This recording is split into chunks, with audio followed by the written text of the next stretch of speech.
خلفائے راشدین lecture number 12 موضوع حضرت سیدنا عثمان غنی رضی اللہ تعالی عنہ۔ بہت سے دوستوں نے کہا تھا کہ آپ نے تفصیلی گفتگو نہیں کی دور حکومت حضرت عمر فاروق رضی اللہ تعالی عنہ پر، تو ان دوستوں سے گزارش ہے کہ ہم انشاءاللہ اگر آپ کہیں اس ویڈیو کے نیچے اگر آپ کمنٹ کریں گے تو ہم اس موضوع پر مزید تفصیل کے ساتھ گفتگو کر سکتے ہیں۔ تو چلیں شروع کرتے ہیں حضرت سیدنا عثمان غنی رضی اللہ تعالی عنہ کو اس لیکچر میں۔ میرے دوستو، حضرت سیدنا عثمان غنی رضی اللہ تعالی عنہ اسلام کے تیسرے خلیفہ ہیں۔ ان کی قربانیاں، ان کے کارنامے، ان کی عظمتیں اسلام میں برحق ہیں۔ حضرت عثمان رضی اللہ تعالی عنہ وہ جلیل القدر صحابی ہیں جن کو حضور صلی اللہ علیہ وآلہ وسلم نے دنیا میں کئی دفعہ جنت کی خوشخبری دی ہے۔ حضرت عثمان غنی کا نام لے کر 10 مرتبہ جنت کی خوشخبری دی گئی ہے۔ میرے بھائیوں اور دوستوں، حضرت عثمان غنی رضی اللہ تعالی عنہ کے اوصاف کمالات کا احاطہ ممکن نہیں۔ پیغمبر علیہ السلام کے صحابہ کرام رضی اللہ تعالی عنہ میں ایک عظیم المرتبت صحابی ہیں۔ جس طرح ہر صحابی کے اوصاف اپنی اپنی جگہ مسلم ہیں، حضرت عثمان رضی اللہ تعالی عنہ بھی منفرد اعزازات کی حامل شخصیت ہیں۔ حضرت عثمان کے بارے میں ایک دو باتیں آپ یاد رکھیں، بلکہ میں آپ سے کہتا ہوں کہ حضرت عثمان غنی کی حضور کے ساتھ رشتہ داری تھی۔ آپ بتا سکتے ہیں کہ کتنی رشتہ داریاں تھیں؟ اس مجمع میں کوئی آدمی بتائے کہ عثمان غنی کی پیغمبر کے ساتھ رشتہ داریاں کتنی ہیں؟ بتا سکتا ہے کوئی؟ آپ بڑے مطالعے والے لوگ ہیں، پڑھا لکھا مجمع ہے اور ساری زندگی یہاں علماء کی تقریریں سنی ہیں۔ یہ بڑا آسان سا میں نے سوال کیا ہے، لیکن میں اس کا جواب خود ہی آپ کو بتا دیتا ہوں، اس لیے کہ آپ اس وقت میرے سامنے نہیں بیٹھے بلکہ آپ مجھے سن رہے ہیں آڈیو کی آواز میں، ویڈیو کی۔ آپ ویسے کمنٹ تو کر سکتے ہیں نا، تو آپ اس سوال کا جواب کمنٹ بھی کر دیں، اس لیے کہ عام طور پر بات ذہن میں نہیں ہوتی، پڑھی ہوئی ہوتی ہے لیکن ذہن میں نہیں رہتی۔ حضرت عثمان غنی کے رسول اللہ صلی اللہ علیہ وسلم کے ساتھ 4 رشتہ داریاں ہیں۔ پہلی رشتہ داری یہ ہے چھٹے نمبر پر عرب کے سرداروں میں جو رسول اللہ صلی اللہ علیہ وسلم کے دادا ہیں وہی حضرت عثمان غنی کے دادا ہیں۔ دوسری رشتہ داری یہ ہے کہ حضرت عثمان غنی کی والدہ کا نام ہے عروی بنت کریز، والدہ کا نام ہے اورانانی، کا نام ہے ام حکیم البیضہ۔ یہ ام الحکیم البیضہ حضرت عثمان غنی کی سگی نانی ہیں، رسول اللہ صلی اللہ علیہ وسلم کی سگی پھوپھی ہیں۔ تو حضرت عثمان غنی کی سگی نانی رسول اللہ صلی اللہ علیہ وسلم کی سگی پھوپھی، کیسے کہ یہ ام حکیم البیضہ حضور صلی اللہ علیہ وسلم کے والد حضرت عبداللہ رضی اللہ تعالیٰ عنہ کے ساتھ جڑواں پیدا ہوئی تھی۔ جب یہ جڑواں پیدا ہوئی تھی تو رسول اللہ صلی اللہ علیہ وسلم کی سگی پھوپھی بنی، اور عروی کی والدہ ہے تو عثمان غنی کی سگی نانی بنی۔ عثمان غنی رضی اللہ تعالیٰ عنہ کا رسول اللہ صلی اللہ علیہ وسلم کے ساتھ یہ دوسرا رشتہ ہے کہ عثمان غنی کے دوسرے رشتہ میں بڑے قریب ہیں۔ تیسری رشتہ داری یہ ہے کہ عثمان غنی کے گھر میں رسول اللہ صلی اللہ علیہ وسلم کی 2 بیٹیاں تھیں۔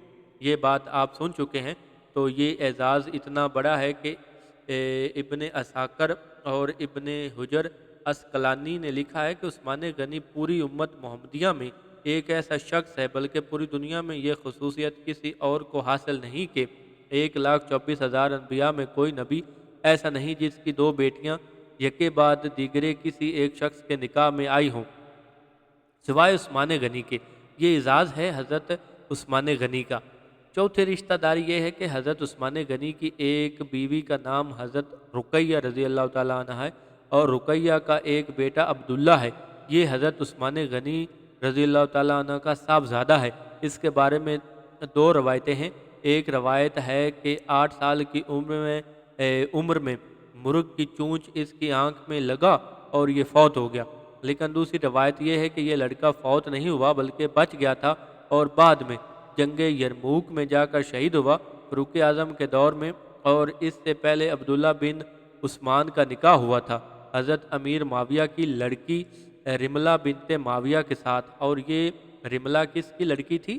امیر معاویہ کی، لیکن امیر معاویہ کی 3 بیویاں تھیں، اور 3 بیویوں میں اس بیوی کی یہ لڑکی تھی جس بیوی کا نام قریبتہ الصغرائی تھا، اور قریبتہ الصغرائی رسول اللہ صلی اللہ علیہ وسلم کی سالی ہیں، تو گویا کہ رسول اللہ صلی اللہ علیہ وسلم کی سالی قریبتہ الصغریٰ ہے، اس کی لڑکی کا نکاح پیغمبر کے نواسہ کے ساتھ ہوا۔ تو یہ عثمان غنی کی کتنی رشتہ داریاں پیغمبر کے ساتھ تھی؟ 4۔ میں کہتا ہوں کہ 4 رشتہ داریاں نہ بھی ہوں، صرف ایک رشتہ داری ہوتی، ایک تعلق ہوتا، صرف حضرت عثمان نبی کا صحابی ہوتا، تب بھی عثمان غنی کا مقام دنیا میں بہت بلند ہوتا۔ تقریباً 82 سال کی عمر میں چہرے پر چچک کے 4-5 داغ ہیں، رنگ بڑا خوبصورت ہے، متوازی قد ہے، زندگی بھر متواتر ایک دن روزہ رکھا، ایک دن افطار کیا۔ عثمان غنی عرب کا سب سے مالدار انسان ہے، لیکن وہی عثمان غنی خلافت کے آخری سالوں میں کہتے ہیں کہ میرے پاس ایک بکری اور ایک اونٹ کے سوا کچھ نہیں بچا، میں نے سارا مال اللہ تعالیٰ کے دین پر لٹا دیا۔ میرے بھائیو، عثمان غنی کتنا بڑا سخی تھا، آپ کو معلوم ہے، بیرہ رومیہ خرید کے دیا، یہ بھی پتہ ہے، اونٹوں کی قطاریں دیں، یہ بھی پتہ ہے، لیکن ایک واقعہ جو ابھی میں دہرانا چاہتا ہوں، شاید اس کا علم نہ ہو۔ البلدیہ والنہادیہ میں حافظ عماد الدین ابن کثیر نے لکھا ہے کہ عثمان غنی ابو بکر صدیق کے دور میں صدیق اکبر کے وزیر اور مشیر تھے۔ قید پڑا مدینے میں، اتنا قید پڑا مدینے میں کہ لوگوں نے کہا ہم مدینہ چھوڑتے ہیں۔ صدیق اکبر نے ہاتھ اٹھائے، اللہ سے دعا مانگی کہ اے اللہ، تیرے نبی کا شہر ہے، اس قید کو دور کر دے۔ دعا قبول ہوگی۔ نماز جمعہ کے بعد صحابہ کرام نے سلام پھیرا تو ملک شام کی طرف دیکھا کہ اونٹوں کے پاؤں کی خاک اڑتی ہوئی نظر آئی، اور تھوڑی دیر کے بعد دیکھا کہ 1100 اونٹ غلے کے لدے لدائے مدینے میں داخل ہوئے، اور لوگ خوش ہو گئے کہ قید دور ہو گیا، غلہ آ گیا، لیکن یہ پتہ نہ چلا کہ غلہ کس کا ہے۔ شام کو پتہ چلا کہ یہ سارا غلہ عثمان غنی کا ہے۔ 1000 اونٹ غلے کے لدائے تو سارے بیپاری جمع ہو کر عثمان غنی کے پاس گئے اور جا کر کہا اے عثمان، یہ جو اونٹ ہیں ہم اکٹھے خریدنا چاہتے ہیں اور اکٹھے لے کر مدینے کے لوگوں کو صبح بیچ دیں گے، سستے داموں بیچ دیں گے۔ حضرت عثمان غنی نے فرمایا کتنا منافع دو گے؟ تو انہوں نے کہا کہ شام کی خریداری پر 10 روپے منافع دیں گے، مثلا 40 روپے من کے حساب سے گندم آئی ہے تو ہم 10 روپے منافع دیں گے۔ حضرت عثمان رضی اللہ تعالیٰ عنہ نے فرمایا مجھے اس سے زیادہ مل رہا ہے، تو انہوں نے کہا 20 روپے دے دیں گے۔ حضرت عثمان غنی نے فرمایا مجھے اس سے زیادہ مل رہا ہے، تو انہوں نے کہا ہم 30 روپے دے دیں گے۔ حضرت عثمان نے فرمایا مجھے اس سے زیادہ مل رہا ہے، تو تاجروں نے کہا مدینے کے بیپاری تو ہم ہیں، تم کس کو بیچ رہے ہو تو جو اتنا منافع دے رہا ہے؟ تو عثمان غنی نے فرمایا کہ میں جس تاجر کے ہاتھ پہ غلہ بیچ رہا ہوں وہ تاجر 10 گنا دنیا میں دے رہا ہے اور 70 گنا آخرت میں دے رہا ہے۔ فرمایا اے لوگو گواہ ہو جاؤ، سارا غلہ میں نے مدینے کے فقیروں میں تقسیم کر دیا۔ یہ واقعہ بڑا حیرت انگیز ہے، لیکن اس سے اگلی بات اس سے بھی حیرت انگیز ہے کہ حضرت عثمان غنی نے جس دن یہ خیرات کی، حضرت حسن فرماتے ہیں کہ البلدیہ والناریہ میں ان کا یہ خواب موجود ہے کہ رات کو خواب میں رسول اللہ صلی اللہ علیہ وآلہ وسلم کی زیارت ہوئی تو میں نے اپنے نانا کو ساری زندگی اتنا خوش کبھی نہیں دیکھا تھا کہ ایک ترکی گھوڑے پر آپ سوار ہیں اور بڑی جلدی میں جا رہے ہیں۔ میں نے کہا کہ نانا جی آپ آج ٹھہرتے نہیں ہیں، اتنی جلدی میں ہیں؟ تو حضور نے فرمایا حسن تجھے نہیں پتا، آج عثمان غنی نے فرش پر اتنی بڑی خیرات کی ہے کہ سارے عرش پر چرچا ہو گیا ہے، اور آج عثمان غنی کی خیرات پر اللہ تعالیٰ نے ایک حور کا نکاح عثمان غنی کے ساتھ کرنا ہے، اور میں اس نکاح کی محفل عروسی میں شرکت کے لیے جا رہا ہوں۔ ایسا سخی انسان جس کے چرچے آسمانوں پر ہوں، جس نے اونٹوں کی قطاریں غربا میں تقسیم کر دی ہوں، تو میرے بھائیوں اور دوستوں، حضرت عثمان حضور کے پاس تشریف لائے، حضور گھر میں تشریف فرماتے، حجرے میں تشریف فرماتے، اور حضور صلی اللہ علیہ وآلہ وسلم گھر میں بے تکلف بیٹھے ہوئے تھے۔ حضرت ابو بکر آئے تو حضور کی پنڈلی برہنہ تھی، حضور نے اجازت دے دی اور پنڈلی اس طرح رہی۔ عمر فاروق آئے، حضور اسی طرح بیٹھے رہے۔ جب عثمان غنی آئے تو حضور سیدھے ہو کر بیٹھ گئے۔ حضرت عائشہ صدیقہ رضی اللہ تعالیٰ عنہ نے فرمایا، یا رسول اللہ، میرے باپ ابو بکر آئے، آپ اس طرح برہنہ پنڈلی کے ساتھ بیٹھے رہے۔ فاروق اعظم آئے، آپ اسی طرح بیٹھے رہے، لیکن عثمان آئے تو آپ نے پنڈلی بھی ڈھانپ لی اور آپ سیدھے ہو کر بیٹھ گئے۔ شاید اس لیے بیٹھ گئے کہ عثمان آپ کے داماد ہیں اور آپ نے اپنے داماد کا حیا کیا، اور ابو بکر عمر آئے تو آپ کے خسر تھے، سسر تھے، اور آپ ان کے لیے نہیں اٹھ کر بیٹھے، داماد کے لیے بیٹھے ہیں۔ تو حضرت عائشہ کو رسول اللہ صلی اللہ علیہ وسلم نے فرمایا، عائشہ، میں اس عثمان سے حیا کیوں نہ کروں، میں اس عثمان سے حیا کیوں نہ کروں جس سے آسمانوں کے فرشتے بھی حیا کرتے ہیں؟ اس لیے میں سیدھا ہو کر نہیں بیٹھا کہ وہ میرا داماد ہے، اس لیے کہ اس نے آسمانوں کے فرشتے بھی حیا کرتے ہیں۔ علماء کرام نے لکھا ہے کہ عثمان غنی نے 82 سال کی عمر پائی ہے، اور 82 سال کی عمر میں کفر کی حالت میں بھی اور اسلام کی حالت میں بھی حیا کا اتنا غلبہ تھا کہ کپڑے اتار کر غسل خانے میں بھی غسل نہیں کیا، غسل خانے میں بھی کپڑے پہن کر غسل کیا ہے، غسل خانے میں بھی پہنا نہیں ہوئے ہیں۔ یہ حیا کا عالم ہے، پیکر حیا ہے، خوبصورتی کا پیکر۔ لوگ کہتے تھے کہ ہم نے مسجد میں ایسا خوبصورت آدمی دیکھا کہ پوری مسجد میں ایسا آدمی نہیں تھا۔ حضور صلی اللہ علیہ وسلم نے فرمایا کہ وہ عثمان غنی ہوگا۔ لوگوں نے جا کر دیکھا تو وہ عثمان غنی رضی اللہ تعالیٰ عنہ تھے۔ حضور صلی اللہ علیہ وآلہ وسلم کے لیے سب کچھ لٹایا، اور یہ اعزاز بھی کسی کو نہیں ملا کہ جنگ تبوک میں ابو بکر نے سارا گھر کا سامان دے دیا۔ اس میں کوئی شک نہیں کہ خواجہ دل محمد محجوب نے کہا، صاحب پاک مصطفیٰ صلی اللہ علیہ وآلہ وسلم کو حق نے کیا جگر دیا، بہر قوم بے دھڑک سب نے مال و زر دیا، کسی نے سلسلات دیا، کسی نے نصف گھر دیا، مگر عائشہ کے باپ نے دیا تو اس قدر دیا، خدا کے نام کے سوا جو کچھ تھا لا کے در دیا۔ یہ صدیق اکبر کے بارے میں تھا، لیکن صدیق اکبر نے گھر کا سارا سامان دے دیا، اور فاروق اعظم رضی اللہ تعالی عنہ نے گھر کا آدھا سامان دے دیا۔ 30,000 صحابہ کا 2.5 لاکھ رومیوں سے مقابلہ تھا جنگ تبوک میں۔ یہ وہی جنگ تبوک ہے جس کو قرآن پاک نے جیش حسرات کہا، یعنی تنگی والا غزوہ، جس میں صحابہ کرام بڑے تنگ دست تھے، صحابہ بڑے پریشان تھے، صحابہ کرام کے پاس کوئی دولت نہیں تھی۔ 30,000 صحابہ سے ایک وقت کے کھانے پر کتنے پیسے خرچ ہوتے ہوں گے؟ حضور صلی اللہ علیہ وسلم نے چندہ مانگا تو صدیق نے سارا سامان دے دیا۔ حضور نے پھر اپیل فرمائی اور صدیق نے ٹاٹ کا لباس پہن لیا اور کپڑے بیچ کر پیسے رسول اللہ صلی اللہ علیہ وآلہ وسلم کو دے دیے۔ اور اس جنگ میں حضور نے پھر اپیل فرمائی تو ایک عورت نے سر کے بال اتار کر نبی کے قدموں میں رکھ دیے کہ جس گھوڑے کے لیے رسی نہ ہو تو میرے بالوں سے رسی بنا لی جائے۔ پھر حضور نے چندے کی اپیل فرمائی تو ایک آدمی نے ساری رات ایک یہودی کی دیوار بنائی، اور صبح کو 2 سیر چھوارے مزدوری میں ملے، اور وہ 2 سیر چھوارے بھی لا کر رسول اللہ صلی اللہ علیہ وسلم کے قدموں میں رکھ دیے۔ یہ وہ جنگ ہے، اس جنگ میں صحابہ کرام نے عشق محبت کی وہ مثالیں پیش کی ہیں کہ جس کی کوئی مثال پیش نہیں کر سکتا۔ ایک عورت نے 3 مہینے کا ایک بچہ بھی رسول اللہ صلی اللہ علیہ وسلم کی خدمت میں پیش کیا تھا۔ حضور صلی اللہ علیہ وآلہ وسلم نے فرمایا، بہن اس بچے کو کیا کروں گا؟ اس نے عرض کیا، حضور میرے پاس جوان بیٹا ہوتا تو آج آپ کی اپیل پر وہ پیش کر دیتی۔ یہ 3 مہینے کا بچہ ہے، جب دشمن سے لڑائی ہو، جس صحابی کے پاس ڈھال نہ ہو، میرا بچہ اس کے سپرد کر دینا، تیر میرے بچے کے حلق سے گزر جائے گا، میں قیامت کے دن تیری عدالت میں فخر کروں گی کہ اللہ، میں تیرے نبی کے نام پر بچے کے ٹکڑے کرا کر لائی ہوں۔ یہ جنگ ہے۔ یہ سارے واقعات سننے کے بعد آپ وہ واقعہ بھی سنیں گے جس واقعہ میں ایک ایسا اعزاز عثمان غنی کو ملا کہ وہ اعزاز ان میں سے کسی اور کے حصہ میں آیا ہی نہیں۔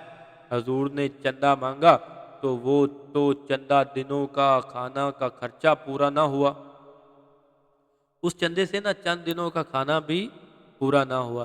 تو حضور نے اپیل فرمائی، سب لوگوں نے چندہ دے دیا۔ اب اس مجمع میں سے کوئی اور آدمی بولے، کوئی آدمی نہیں بولا، تو پھر عثمان غنی کھڑے ہو گئے۔ عثمان غنی نے فرمایا، 100 اونٹ غلے کے لدے لدائے دیتا ہوں، 200 اونٹ دیتا ہوں، یہ علیحدہ جنگ ہے۔ وہ 300 اونٹوں کی خیرات کا واقعہ بعد میں پیش آیا۔ صدیق اکبر کے دور میں 200 اونٹ غلے کے لدے لدائے۔ حضور صلی اللہ علیہ وآلہ وسلم نے فرمایا، اے عثمان، تو نے اپنے نبی کو خوش کیا، اب کوئی اور اٹھے۔ مجمع میں سے کوئی نہ اٹھا۔ صحابہ تو غریب لوگ تھے، بیچارے، جب کوئی نہ اٹھا تو پھر عثمان غنی اٹھے، فرمایا 300 اونٹ اور دیتا ہوں۔ جب چوتھی مرتبہ حضور صلی اللہ علیہ وآلہ وسلم نے فرمایا کوئی نہ اٹھا تو عثمان غنی پھر اٹھے اور فرمایا 200 اونٹ اور دیتا ہوں۔ حدیث میں آتا ہے کہ عثمان غنی پھر 5ویں دفعہ اٹھے، 900 اونٹوں کا وعدہ کیا اور حضور نے فرمایا کہ عثمان اب تم بیٹھ جاؤ، اب کوئی اور اٹھے۔ مجمع میں پھر کوئی نہ اٹھا تو عثمان اٹھ کر اپنے گھر گئے۔ 1000 اشرفیاں 900 اونٹوں کی مالیت سے بھی زیادہ تھی۔ 1000 اشرفیاں اٹھا کر آئے اور آ کر وہ رسول اللہ صلی اللہ علیہ وآلہ وسلم کی جھولی میں ڈال دی۔ اور جب حضور نے 1000 اشرفیاں دیکھی، بخاری شریف میں آتا ہے، مسلمانوں، اس سخاوت جیسی سخاوت دنیا میں نہیں ہے۔ پیغمبر کی جھولی میں 1000 اشرفیاں۔ امام بخاری نے لکھا کہ رسول اللہ صلی اللہ علیہ وسلم ان اشرفیوں کو ہاتھ پر پلٹتے تھے اور آپ کا چہرہ خوشی سے چمک رہا تھا۔ آپ کے چہرے پر رونق آ گئی۔ آپ کے دانتوں کی سفیدی کو دنیا نے دیکھ لیا تھا۔ حضور اتنے خوش ہوئے کہ آپ کے دانت بھی لوگوں کو نظر آئے، اور آپ نے اس طرح اشرفیوں کو پلٹتے ہوئے ایک بات فرمائی تھی، اس کے لیے میں نے یہ سارا واقعہ نقل کیا۔ حضور نے فرمایا، اے عثمان رضی اللہ تعالی عنہ، آج تو نے اتنی بڑی نیکی کی ہے، محمد کو اتنا خوش کیا ہے کہ آج کے بعد تو کوئی غلطی کرے گا، خدا تیری غلطی بھی نیکی بنا کر لکھے گا۔ یہ اعزاز ہے، نام لے کر فرمایا، اور یہ اعزاز کسی اور کے حصہ میں نہیں آیا۔ ہاں، جنگ بدر کے شرکاء کے لیے فرمایا کہ بدر کے غازیوں، تم جو مرضی کرو، تمہیں کوئی عمل نقصان نہیں پہنچائے گا، لیکن نام لے کر کسی سے کہا ہو، صرف اور صرف عثمان غنی سے کہا ہے، تو غلطی بھی کرے گا، خدا تیری غلطی بھی نیکی بنا کر لکھے گا۔ یہ اعزاز کسی اور کو نہیں ملا، صرف عثمان کو ملا۔ میرے مسلمان بھائیوں اور دوستوں، مسجد نبوی میں رسول اللہ صلی اللہ علیہ وآلہ وسلم نے فرمایا، یہ مسجد کی جگہ تنگ ہے، پانی آتا ہے، مسلمان پانی میں بھیگ جاتے ہیں، مسجد میں لوگ پورے نہیں آتے، اور مسجد کے سامنے یہ جگہ فروخت ہو رہی ہے۔ اس پورے مجمع میں میں اعلان کرتا ہوں کہ جو شخص یہ جگہ خرید کر دے گا، گواہ ہو جاؤ کہ وہ جنتی ہے۔ میں محمد صلی اللہ علیہ وآلہ وسلم اس کی جنت کا اعلان کرتا ہوں۔ مسجد کی جگہ کے لیے اعلان ہوا۔ صحابہ کرام ایک دوسرے کو دیکھتے تھے، پیسہ کسی کے پاس نہیں تھا۔ حضرت عثمان غنی اس مجمع میں کھڑا ہو گئے، فرمایا، رسول اللہ صلی اللہ علیہ وآلہ وسلم، میں جگہ خرید کر وقف کرتا ہوں، میں خریدتا ہوں۔ چنانچہ مسجد نبوی کی جگہ آج موجود ہے، اس کا اکثر حصہ حضرت عثمان غنی کے پیسوں سے خریدا ہوا ہے۔ مسجد نبوی میں آپ لوگ جائیں، اللہ آپ کو لے جائے، نبی صلی اللہ علیہ وآلہ وسلم کا روضہ دکھائے۔ ایک ہے مسجد نبوی جو رسول اللہ صلی اللہ علیہ وآلہ وسلم کے دور میں مسجد تھی، ایک ابتدائی مسجد ہے، حضرت ابو ایوب انصاری کے مکان کے پاس بنائی گئی تھی۔ وہ تو 8، 10، 15 آدمیوں کے لیے نماز کی جگہ تھی، لیکن جو اصل مسجد کی شکل اور تصویر ہے، مسجد کی شکل، مسجد کی تصویر، وہ عثمان غنی کے پیسے سے خریدی گئی۔ وہ کافی جگہ تھی، اور حضرت عثمان غنی نے اپنے پیسے سے وہ جگہ خریدی، اور جب رسول اللہ صلی اللہ علیہ وسلم کو معلوم ہوا کہ یہ جگہ عثمان غنی نے خریدی ہے اور اللہ کے گھر کے لیے وقف کی ہے، تو حدیث میں آتا ہے کہ حضور نے ہاتھ اٹھا کر فرمایا، اے اللہ، میں حضرت عثمان سے راضی ہوں، تو بھی راضی ہو جا۔ ایک اور بڑی تنگی تھی مسلمانوں کو، وہ بڑی تنگی تھی، وہ تنگی یہ تھی کہ مدینہ منورہ میں کوئی میٹھے پانی کا کنواں نہیں تھا، کھارا پانی تھا، اور میٹھے پانی کا کنواں ایک یہودی کے پاس تھا۔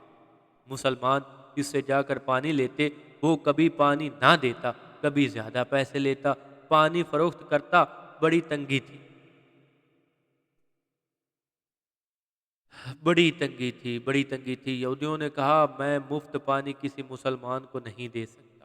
حضور نے فرمایا، بھائی، یہ بئر رومیہ جو خرید کر وقف کرے گا، میں اس کی جنت کا اعلان کرتا ہوں۔